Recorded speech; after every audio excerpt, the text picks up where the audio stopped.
ಮಾನ್ಯರಿಗೆ ಆಹ್ವಾನಿಸಿ ಕಾರ್ಯಕ್ರಮ ನಡೆಸಿಕೊಡ್ಬೇಕಂತ ಅವ್ರಿಗೆ ಕೇಳಿ.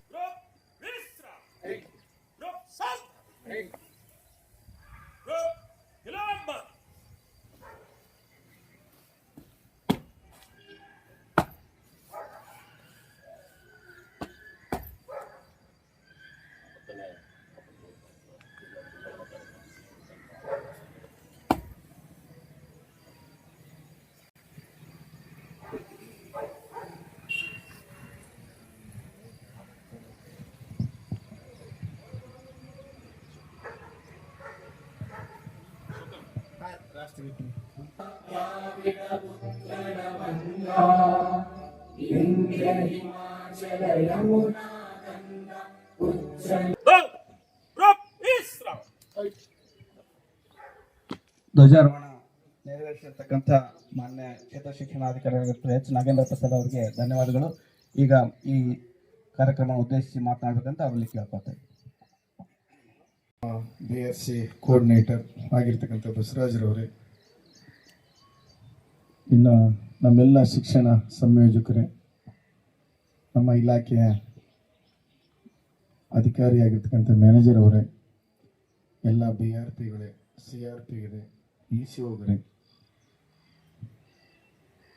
ನಮ್ಮ ತಾಲೂಕಿನ ಉತ್ತಮ ಅಧ್ಯಕ್ಷ ಆಡಳಿತಗಾರರಾಗಿರ್ತಕ್ಕಂಥ TP ಅವರವರೇ,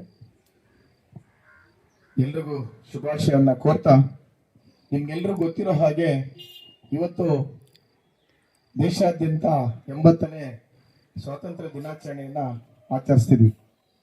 1947 ಆಗಸ್ಟ್ 15ರಂದು ನಮ್ಮ ದೇಶಕ್ಕೆ ಸ್ವಾತಂತ್ರ್ಯವನ್ನು ಅನೇಕ ಗಣ್ಯರು ಅವರ ಒಂದು ತ್ಯಾಗ ಬಲಿದಾನಗಳ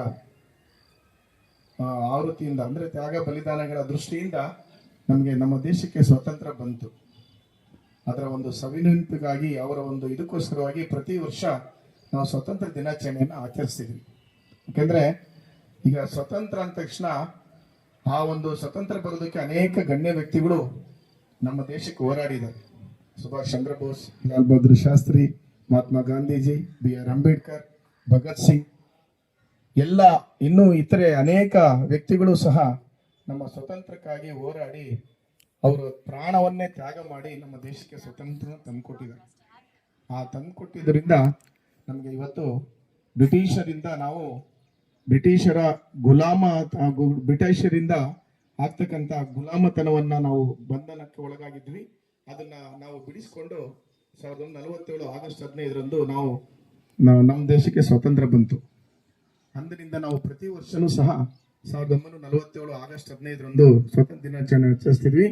ಇದು ದೇಶಾದ್ಯಂತ ಇವತ್ತು ಕೆಂಪು ಕೋಟೆಯ ಮೇಲೆ ಪ್ರಧಾನಮಂತ್ರಿಗಳಾಗಿರ್ತಕ್ಕಂಥ ನರೇಂದ್ರ ಮೋದಿಯವರು ಕಲ್ಲಿನ ಕೋಟೆ ಅಂತ ಕರಿತೀವಿ, ಆ ಒಂದು ಕೆಂಪು ಕೋಟೆಯ ಮೇಲೆ ಇವತ್ತು ಧ್ವಜಾರೋಹಣ ಆರಿಸಿ ಇವತ್ತು ಇಡೀ ದೇಶಕ್ಕೆ ಒಳ್ಳೆ ಸಂದೇಶವನ್ನ ನೀಡ್ತಾ ಇದ್ದಾರೆ. ಏನ್ ಸಂದೇಶ ನೀಡ್ತಾ ಇದ್ದಾರೆ? ನಮ್ಮ ದೇಶದ ಸ್ವತಂತ್ರದ ಭಾರತದ ಕಾನೂನುಗಳನ್ನ ನಾವೆಲ್ಲರೂ ಸಹ ಪಾಲಿಸಬೇಕು.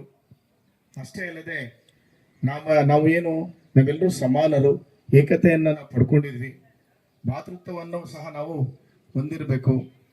ಮೇಲು ಕೀಳಂತಕ್ಕಂಥ ಜಾತಿ ಮತ್ತೊಂದು ಇರುವುದಿಲ್ಲ. ಅದಕ್ಕೋಸ್ಕರವಾಗಿ ನಾವೆಲ್ಲರೂ ಸಹ ಕೈಲಾದ ಮಟ್ಟಿಗೆ ನಮ್ಮ ದೇಶಕ್ಕೋಸ್ಕರ ಸೇವೆ ಮಾಡಿ ನಮ್ಮ ಋಣವನ್ನು ತೀರಿಸಬೇಕು. ಇವತ್ತು ನಮ್ಮ ದೇಶ ಅಂತಕ್ಕಂಥ ನಿಮ್ಗೆಲ್ಲ ಗೊತ್ತಿರೋ ಹಾಗೆ ಎಲ್ಲಾ ರಂಗಗಳಲ್ಲೂ ಸಮೇತ ಇತರ ದೇಶಗಳಿಗಿಂತ ಕಮ್ಮಿ ಇಲ್ಲ. ಎಲ್ಲಾ ದೇಶಗಳಿಗಿಂತಲೂ ಸಹ ನಮ್ಮ ದೇಶನೂ ಸಹ ಉತ್ತಮವಾಗಿ ಅಭಿವೃದ್ಧಿ ಹೊಂದಿರತಕ್ಕಂಥ ಭಾರತ ದೇಶವಾಗಿದೆ. ಅದರಲ್ಲಿ ಮುಖ್ಯವಾಗಿ ಶೈಕ್ಷಣಿಕ ಆಗ್ಬೋದು, ಕೃಷಿ ರಂಗ ಆಗ್ಬೋದು, ಕ್ರೀಡೆಯಲ್ಲಾಗ್ಬೋದು, ವಿಜ್ಞಾನದಲ್ಲಾಗ್ಬೋದು, ಅಂತರಿಕ್ಷ ಮಟ್ಟದಲ್ಲಾಗ್ಬೋದು, ಇವತ್ತು ಎಲ್ಲ ನೋಡ್ತಾ ಇದೀವಿ. ನಾವು ಸಹ ಇವತ್ತು ಇಂಥವೆಲ್ಲ ಅಂತರಿಕ್ಷ ಅಂದ್ರೆ ಇದರಿಂದ ನಾವು ಅಂತರಿಕ್ಷಕ್ಕೆ ನಾವು ಅನೇಕ ಉಪಗ್ರಹಗಳನ್ನು ಕಳಿಸಿ ನಮ್ಮ ದೇಶದಲ್ಲಿ ನಡೀತಕ್ಕಂಥ ಅನೇಕ ಆಗುಹೋಗುಗಳನ್ನು ಸಹ ಇವತ್ತು ಅದರಿಂದ ತಿಳ್ಕೊಳ್ತಿದ್ವಿ.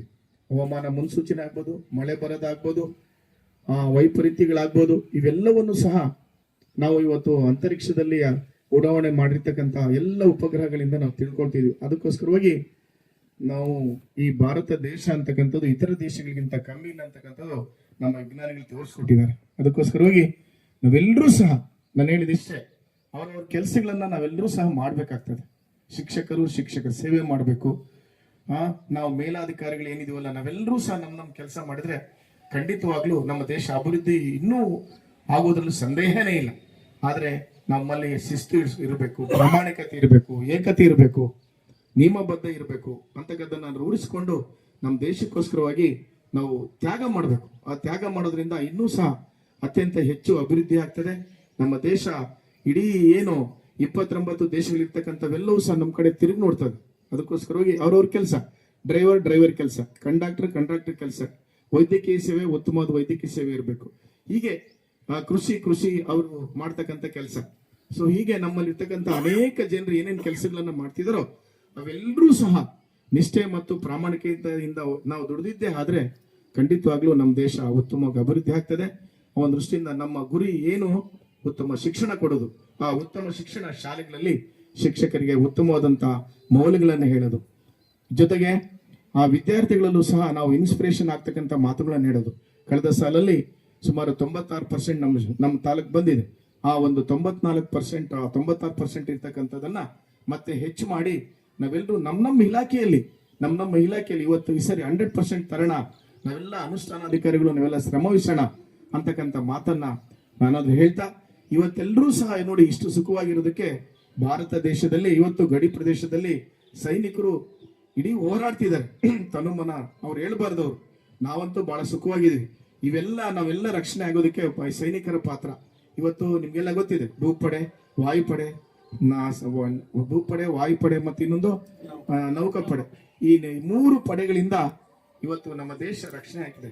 ಮೊನ್ನೆ ನೀವು ನೋಡಿದ್ರಿ, ಪ್ರಧಾನಮಂತ್ರಿ ಅವರು ಪಾಕಿಸ್ತಾನದವರು ಯುದ್ಧ ಮಾಡ್ಬೇಕಾದ್ರೆ ಅವ್ರೇನು ಯಾರಿಗೂ ಹಾನಿ ಮಾಡ್ಲಿಲ್ಲ, ಅಲ್ಲಿರ್ತಕ್ಕಂಥದ್ದೆಲ್ಲ ನಾಶ ಮಾಡ್ಬಿಟ್ರು. ಅಂದ್ರೇನು, ಯುದ್ಧದ ಸಲಕರಣೆ ಆಗ್ಬೋದು, ಅವ್ರ ಅಣ್ವಸ್ತ್ರ ಇಟ್ಟಿರ್ತಕ್ಕಂಥ ಇದಾಗ್ಬೋದು, ಅವುಗಳನ್ನ ನಾಶ ಮಾಡಿದ್ರು. ವಿಮಾನ ನಿಲ್ದಾಣ ಆಗ್ಬೋದು, ನಾವು ನೋಡ್ತಾ ಇದ್ವಿ. ಬಟ್ ಬಹಳ ಜನಕ್ಕೆ ಹಾನಿ ಆಗ್ಲಿಲ್ಲ. ಅಂದ್ರೇನು, ಅವುಗಳನ್ನ ನಾಶ ಮಾಡಿದ್ರೆ ನಮ್ಮೇಲೆ ಅವ್ರು ಇದ್ದಕ್ಕೆ ಬರಲ್ಲ ಅಂತೇಳಿ ಜಸ್ಟ್ ಶಾಂಪಲ್ ತೋರಿಸಿದ್ರು ಪ್ರಧಾನಿ ಮಂತ್ರಿ ಅವರು. ಅಂತ ಒಂದು ಸೈನ್ಯ ನಮ್ಮಲ್ಲಿದೆ. ಇವತ್ತು ವಾಯುಪಡೆ ತಗೊಳ್ರಿ, ಏನೇನ್ ಬರ್ತಿದೆ ಅಂತಕ್ಕಂಥ ಫಸ್ಟ್ ಡ್ರೋನ್ ಅನ್ನ ಬಿಟ್ಬಿಟ್ಟು ಯಾವ ದೇಶದಿಂದ ನಮ್ಮ ಕಡೆ ಬರ್ತಾ ಇದೆ ಅಂತಕ್ಕಂಥ ವಿಧಾನವನ್ನು ತಿಳ್ಕೊಂಡು ಅಲ್ಲೇ ನಾಶ ಪಡಿಸ್ತಕ್ಕಂಥ ಒಂದು ಶಕ್ತಿ ಇದೆ. ಇನ್ನು ವಾಯುಪಡೆ, ಭೂಪಡೆ ಬಿಡಿ ಹೇಳ್ಬಾರ್ದು, ಭೂಪಡೆ ಅಂತೂ ಇನ್ನೂ ಸ್ಟ್ರಾಂಗ್ ಇದೆ. ಹಾಗೆ ಭೂಪಡೆ, ವಾಯುಪಡೆ, ನೌಕಾಪಡೆ ಎಲ್ಲವೂ ಬಲಿಷ್ಠವಾಗಿರೋದ್ರಿಂದ ನಮ್ಮ ದೇಶ ಉತ್ತಮವಾಗಿದೆ, ನಾವೆಲ್ಲರೂ ಸುರಕ್ಷಿತವಾಗಿದ್ದೀವಿ. ಆ ಒಂದು ದೃಷ್ಟಿಯಿಂದ ನಾವೆಲ್ಲರೂ ಸಹ ಭಾರತಾಂಬೆಗೆ ನಮನವನ್ನು ಹೇಳ್ತಾ ನಮ್ಮ ಕರ್ತವ್ಯಗಳನ್ನ ನಾವೆಲ್ಲ ಮಾಡ್ತೀವಿ ಅಂತಕ್ಕಂಥ ಮತ್ತೊಮ್ಮೆ ನಾನು ಎಲ್ರಿಗೂ ಹೇಳ್ತಾ ಇಷ್ಟು ಮಾತಾಡಲು ಅವಕಾಶ ಮಾಡಿಕೊಟ್ಟಂತ ಎಲ್ರಿಗೂ ಹೊಂದಿಸ್ತಾ ನನ್ನ ಮಾತನ್ನು ಮುಗಿಸ್ತೀನಿ. ನಮಸ್ಕಾರ ಎಲ್ರಿಗೂ. ಸಮಾನತೆಯಿಂದ ಯಾವುದೇ ಜಾತಿ ಭೇದ ಇಲ್ಲದೆ ನಾವೆಲ್ಲರೂ ಒಂದಾಗಿ